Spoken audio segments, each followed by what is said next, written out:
ભરૂચમાં પ્રોહિબિશનના 712 કેસ થયા પણ માત્ર 108 નશેબાજો પકડવામાં આવ્યા હતા. ભરૂચ જિલ્લામાં 31st ને લઈને ખાસ ઝુંબેશ હાથ ધરવામાં આવી હતી. ભરૂચ જિલ્લામાં કાયદો અને વ્યવસ્થા જળવાઈ રહે તે માટે જિલ્લા પોલીસ વિભાગ દ્વારા દરેક પોલીસ મથકોને આપેલા આદેશ મુજબ તેમના વિસ્તારમાં વાહન ચેકિંગ અને પેટ્રોલિંગ કામગીરી હાથ ધરી હતી.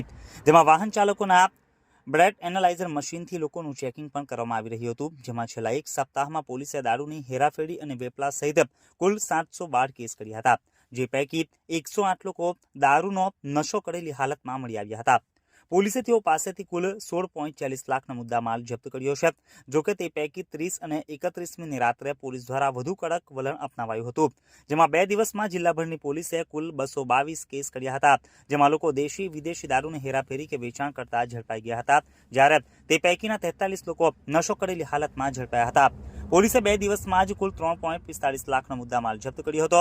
ભરૂચ શહેરના રેલવે સ્ટેશન, કસક, શક્તિનાથ સહિતના વિસ્તારોમાં બ્રેથ એનાલાઇઝર સાથે પોલીસની ટીમોને તૈનાત કરી દેવામાં આવી હતી. હાઈવે ઉપર પણ પોલીસ દ્વારા તપાસ કરવામાં આવી હતી.